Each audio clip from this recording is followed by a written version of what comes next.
Bienvenidos hermanos, todos de la Iglesia de Dios, el séptimo día en la República de Panamá. Vamos a iniciar nuestro estudio de la lección de hoy titulado La Cena del Señor. Pero como siempre vamos a tener nuestro himno inicial, luego nuestra oración, la lectura de los mandamientos y después procederemos de lleno con la lección. Iniciamos con el himno número 183 de nuestros himnarios que se titula Jesús pronto volverá. Dice así: Jesús pronto volverá al mundo con gran poder.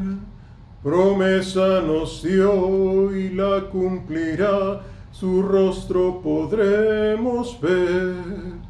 En gloria y majestad vendrá nuestro Salvador, pues señales por doquier anuncian al Señor. Muy pronto el Señor vendrá, y el pueblo que le esperó del vil tentador librado será, por Cristo quien le salvó. Sus hijos disfrutarán de Cristo la comunión, y por siempre gozarán su eterna salvación. Del norte y del sur vendrán trofeos del Redentor. Las islas del mar sus joyas darán, que adornen al Salvador. Los santos con él irán las bodas a celebrar, y por siempre gozarán en su feliz hogar. Muy pronto Jesús vendrá, y el mal llegará a su fin. Con gran majestad su voz sonará, gloriosa por el confín. Los ángeles tocarán trompeta de salvación, y los santos vivirán su eterna redención. Amén, hermanos. Vamos a orar invocando el santo nombre del Señor para que nos acompañe en esta lección. Padre eterno que estás en la altura de los cielos, a ti te damos gracias infinitas, Señor, por la oportunidad de estar aquí en esta tarde llevando esta lección para todos nuestros hermanos a través de este canal de YouTube. Padre, que todo sea para tu honra, tu gloria y tu alabanza, y que en todo momento estés con nosotros en todas las cosas que vamos a realizar. Señor, te agradecemos estas cosas y las pedimos en el nombre precioso de tu amado Jesús, Hijo Jesús. Amén. Hermanos, vamos entonces a iniciar nuestra segunda lección del mes de abril. Hoy es día 11 de abril y la lección que nos toca estudiar se titula La Cena del Señor. La semana pasada estudiamos la Pascua, que está íntimamente relacionada con la Cena del Señor. Vamos a ver entonces aquí nuestra lectura bíblica. Se encuentra en el libro... no hemos leído, disculpe hermanos. Vamos a leer los 10 mandamientos que nos hace falta. No hemos leído los 10 mandamientos que se encuentra en Éxodo, en el capítulo 20. Vamos a leer desde el 1 al 17 para darle continuación a la lección. Y habló Dios todas estas palabras diciendo: Yo soy Jehová tu Dios, que te saqué de la tierra de Egipto, de casa de siervos. No tendrás dioses ajenos delante de mí. No te harás imagen ni ninguna semejanza de cosa que está arriba en el cielo, ni abajo en la tierra, ni las aguas debajo de la tierra. No te inclinarás a ellas ni las honrarás, porque yo soy Jehová tu Dios, fuerte, celoso, que visito la maldad de los padres sobre los hijos, sobre los terceros y sobre los cuartos a los que me aborrecen, y que hago misericordia en millares a los que me aman y guardan mis mandamientos. No tomarás el nombre de Jehová tu Dios en vano, porque no dará por inocente Jehová al que tomare su nombre en vano. Acordarte has el día del reposo para santificarlo. 6 días trabajarás y harás toda tu obra, mas el séptimo día será reposo para Jehová tu Dios. No hagas en él obra alguna tú, ni tu hijo, ni tu hija, ni tu siervo, ni tu criada, ni tu bestia, ni tu extranjero, que está dentro de tus puertas. Porque en 6 días hizo Jehová los cielos y la tierra, la mar y todas las cosas que en ellos hay. Y reposó en el séptimo día. Por tanto, Jehová bendijo el día del reposo y lo santificó. Honra a tu padre y a tu madre, porque tus días se alarguen en la tierra que Jehová tu Dios te da. No matarás, no cometerás adulterio, no hurtarás, no hablarás contra tu prójimo falso testimonio. No codiciarás la casa de tu prójimo, no codiciarás la mujer de tu prójimo, ni su siervo, ni su criada, ni su buey, ni su asno, ni cosa alguna de tu prójimo. Amén. Amén, hermanos. Vamos entonces, ahora sí, vamos a darle inicio a la lección del día de hoy, 11 de abril del 2020, titulada La Cena del Señor. Mis disculpas, se me pasó leer anteriormente cuando iniciamos, pero vamos ahora sí a iniciar de lleno. Como les decía, Marcos 14, 12, 26 es nuestra lectura bíblica. En ella vamos a encontrar cosas importantes que debemos de tener en cuenta. Jesús va a celebrar su última Pascua con sus discípulos y les pide que vayan a Jerusalén a arreglar el lugar donde ellos iban a tener su última Pascua, la última Pascua del Señor, aquí en la tierra mientras estaba con vida humana. Dice que el Señor solicitó a sus discípulos que fueran, algunos de ellos, a Jerusalén, y cuando vieran un hombre que iba caminando con un cántaro, que lo siguieran y que en la casa donde él paraba, entonces le dijeran al dueño de la casa que preguntaran sobre el cenáculo que estaba dispuesto para el Señor tomar la Pascua. Así lo hicieron, y esto es una cosa también milagrosa, porque ya los discípulos, la orden fue llegar a Jerusalén, ver a un hombre que lleva un cántaro y seguirlo. Esto no es normal. Y así vemos que se arregla un lugar para tener la cena del Señor. En la cena del Señor nosotros vamos a ver que el Señor ahí está con todos sus 12 apóstoles. Los 12 apóstoles son su familia directa en ese momento, porque el Señor dice que todo el que haga la voluntad de mi Padre, ese es mi hermano, ese es mi hijo, ese es mi padre. Y todas estas personas que estaban ahí eran personas que estaban haciendo la voluntad del Señor y siguiendo a nuestro Señor Jesús, menos uno, que conocemos en la historia, que se conoce como Judas, que traicionó al Señor. El Señor toma la cena pascual, como ya habíamos visto, y entonces allí establece los emblemas y da un aviso de quién lo iba a traicionar. A esa misma persona le habla, le dice: el que ponga el pan sobre mojado. Ellos tenían una sazón que ellos mojaban el pan, y eso es costumbre muy oriental. Y ahí entonces Judas iba a remojar el pan sobre esa sazón y luego iba a salir para traicionar ya definitivamente al Señor. Él no toma entonces, no completa esa cena del Señor como el resto de los discípulos, y no lleva parte entonces en la resurrección. Hermanos, de los justos, la resurrección de los justos. Así que vemos aquí que Él establece los emblemas en ese momento con los elementos usados de la Pascua del Señor. Vamos, hermanos, ahora al texto áureo que se encuentra en Juan 6:53. Dice así: y Jesús les dijo: de cierto os digo, que si no comiereis la carne del Hijo del Hombre y bebiereis su sangre, no tendréis vida en vosotros. Esto es muy importante, porque la sangre es simbolizada por el jugo de uvas o el vino de uvas, y la carne es simbolizada por ese pan que nosotros comemos sin levadura.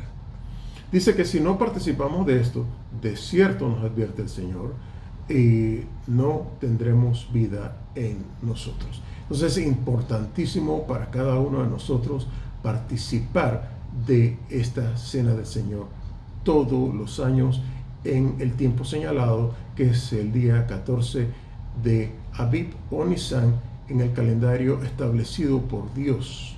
Este es un calendario no establecido por el hombre, porque fue un calendario que se le dio, como lo estudiamos la semana pasada, a Moisés, y se le dijo: en este mes es el principio de los meses, y el día 14 se debía celebrar la Pascua. Igualmente nosotros debemos celebrar, como un ejemplo que nos ha dejado el Señor, al día 14, la cena del Señor. Nota: en nuestra última lección aprendimos que Cristo celebró la Pascua, pero después de comerla, les enseñó a sus discípulos algo nuevo. Y esto, algo nuevo, es lo que vamos a estudiar, que es la cena del Señor. Dice: después de la Pascua, ¿qué hizo Jesús por sus discípulos? En Juan 13, 4 al 5, y el versículo del 12 al 17, vamos a ver cómo el Señor establece el lavatorio de pies. El lavatorio de pies es un símbolo de humildad. Humildad como debemos nosotros todos practicar como hijos de Dios. Y es importantísimo que aprendamos la humildad. El Señor nos enseñó humildad, y asimismo nosotros debemos ser humildes uno con los otros, y no solamente con los de dentro de la iglesia, sino también con los de fuera, para que se refleje el carácter de Cristo en nosotros. Y así vemos en nuestro carácter que tenemos comunión con el Padre y con el Hijo. Y esto es importante, esta humildad que nosotros debemos practicar, y por eso el Señor nos da ejemplo con el lavatorio de pies. Nota: este acto de humildad se realiza antes de tomar los panes sin levadura y el fruto de la vid. Es esencial que entendamos el orden en cual el Señor estableció la cena del Señor. ¿Qué más se instituyó en ese momento? Nos dice la pregunta 2. Dice aquí, en estos versículos de Lucas 22, del 19 al 20, que en ese momento el Señor, además de, pues ya una vez pasado el lavatorio de pies, establece los emblemas, que el pan sin levadura representa el cuerpo del Señor, la copa de vino representa la sangre del nuevo pacto derramada por todos nosotros. ¿Es importante esto?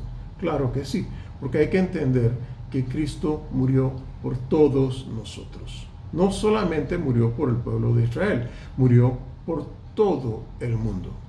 Y esto es esencial entenderlo, porque Dios es Dios de todo el mundo, no solamente de Israel. Ahora Dios se da a conocer a través de su Hijo, para que nosotros creamos en el Hijo y vengamos al Padre, el único y verdadero Dios.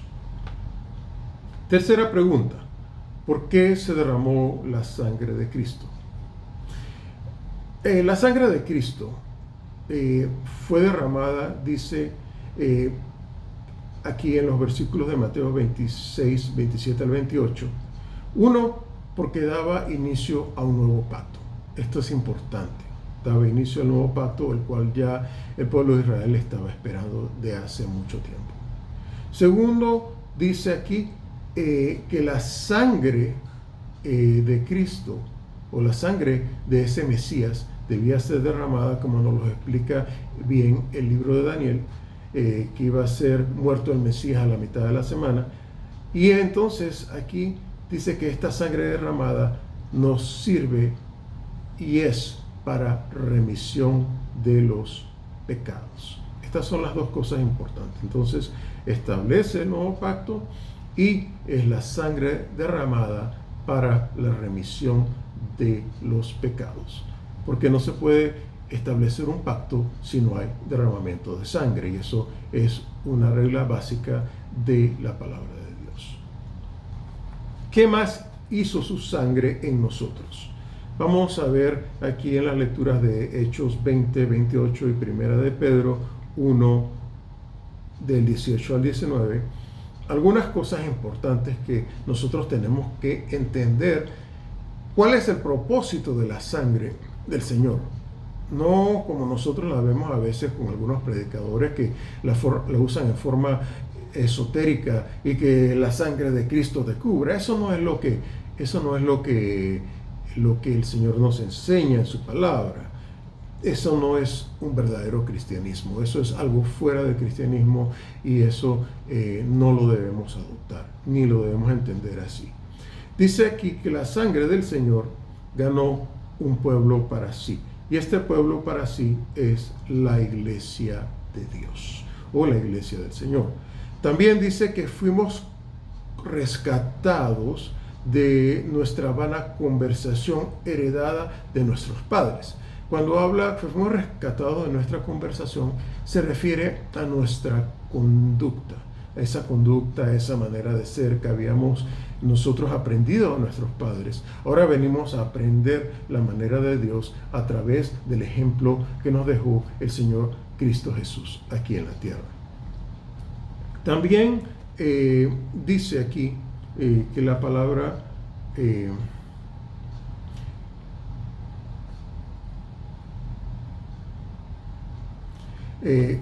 la palabra de Dios, bueno, ya les hablé sobre la conducta, y esta sangre pues es de un cordero sin mancha y sin contaminación, que es nuestro Señor Jesús.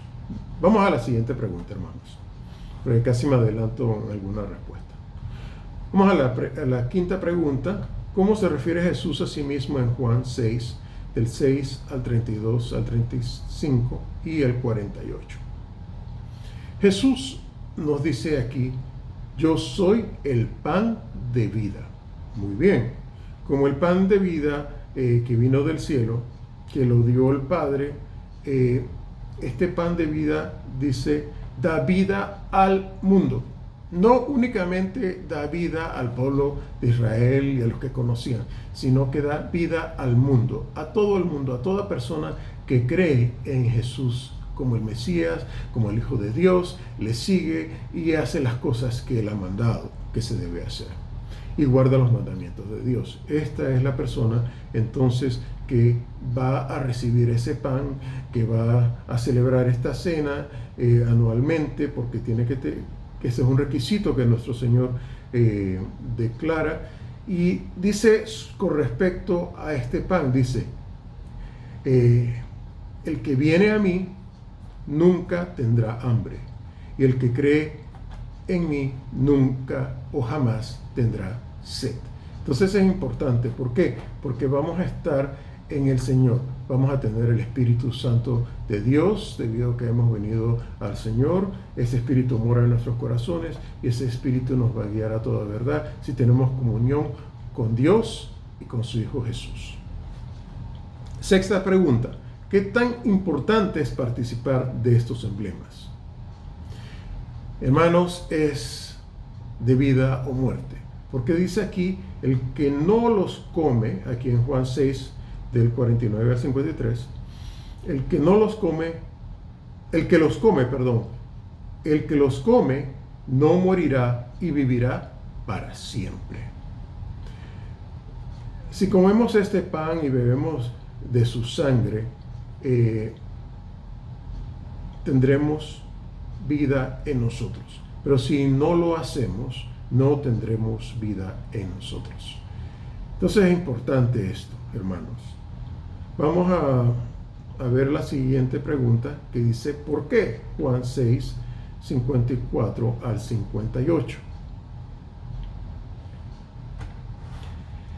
Dice aquí la respuesta: si comemos y bebemos, tenemos vida eterna, y seremos resucitados por Cristo en el día postrero. Entonces, el que come los emblemas permanece en Cristo y Cristo en él, y el que come de este pan vivirá eternamente. Por eso nosotros debemos participar para tener comunión con nuestro Señor Jesús. Vamos a la octava pregunta. Cuando dice aquí, Juan llamó a Jesús el Cordero de Dios, en Juan 1:29. Pero ¿cómo lo llama Pablo? Esto es bastante importante para nosotros entenderlo. En 1 Corintios 5:7, Pablo llama a nuestro Señor Jesús Cristo nuestra Pascua, la cual fue sacrificada por nosotros. Entonces, hoy en día, Cristo es nuestra Pascua. Él era aquel cordero, o era representado aquel cordero en la cena pascual que estudiamos, que nos apuntaba hacia Cristo. Esa era la víctima de Jehová que Dios había proveído para la Pascua. Y esa Pascua era nuestro Señor Jesús, porque Él era el Cordero sin mancha y sin contaminación, que iba a venir a este mundo para rescatarnos del pecado, y no solamente a un solo pueblo, sino a todo el mundo, a todo aquel que cree en el Señor y todo aquel que le sigue y que le acepta como el Mesías. Novena pregunta: ¿qué conmemoramos cuando nos reunimos para tomar la cena? En 1 Corintios 11:26 y Éxodo 13:10 dice: la muerte del Señor anunciamos hasta que venga. La muerte de nuestro Señor se anuncia o es recordada en esta cena porque nosotros hacemos un anuncio a través de este acto que el Señor nos ha dado. El Señor, anunciamos, que ha escogido un pueblo para sí. Este pueblo es la iglesia de Dios. El Señor, a través de su sangre, también nos ha redimido del pecado. Ese es uno de los anuncios que hacemos nosotros. También que hemos sido redimidos de nuestra vana conducta y hemos venido a una nueva vida en Cristo. Y nos hace énfasis la palabra de Dios, que si nosotros estamos en Cristo y cubiertos por esa sangre del Señor, el mismo Señor en el día postrero nos dará vida eterna. Nos va a resucitar y nos va a dar vida eterna. Es importante, entonces, cuando nosotros nos sentamos a esa mesa del Señor a celebrarla, nosotros anunciamos estas cosas, anunciamos que la muerte del Señor hizo todas estas cosas por nosotros y por todos aquellos que creen en el Señor. Y esto hasta que venga. ¿Por qué? Porque el día postrero Él nos va a resucitar y nos va a dar vida eterna. Décima pregunta. Debido a que es un memorial de la muerte de Cristo, ¿qué escribe Pablo acerca de la condición espiritual? 1 Corintios 11, 27 al 30. Dice aquí en 1 Corintios 11, dice, comiendo dignamente, con discernimiento, o sea, con entendimiento, no por una tradición, sino entendiendo el sacrificio de Cristo y por qué lo estamos celebrando, por qué es necesario hacerlo cada año, estar vigilando continuamente nuestra conducta. Eso nos recuerda que debemos estar en comunión con Dios y con Cristo, siempre vigilando, siguiendo el ejemplo de Cristo. Y si hemos fallado, pues volvemos a tomar la cena del Señor cada año, y debemos también recordar que debemos vigilar nuestra conducta, porque nuestra vieja forma de vivir, que fue aprendida de nuestros padres, debe cambiar. Debemos ser verdaderos hijos de Dios, comprometidos a guardar la palabra del Señor con entendimiento, manteniendo comunión siempre con el Padre y con el Hijo. Y así todos juntos formamos un pueblo, el pueblo del Señor, el único pueblo que se compró con la sangre del Señor. Y si estamos cubiertos por la sangre del Señor, tenemos garantía por su palabra que seremos resucitados en el día postrero cuando el Señor venga. Entonces, Cristo murió por nosotros para que tengamos vida eterna. Y hoy Él vive para siempre, porque fue obediente hasta tener una muerte de cruz. Hermanos, nosotros también debemos ser obedientes a la palabra, para que cuando el Señor se manifieste en el día postrero, nos encuentre dignos de estar en su presencia y ser resucitados por nuestro Señor Jesús. Y así seamos rescatados de este mundo de pecado y de mal, el cual está destinado a desaparecer para siempre sin tener más memoria de él. Entonces, hermanos, recordemos que todas las cosas que hacemos por el Señor tienen que ser con entendimiento. No por una tradición, no por una obligación, sino por entendimiento espiritual e intelectual. Paz a vos y les deseo un feliz sábado a cada uno de ustedes. Hasta luego, hermanos.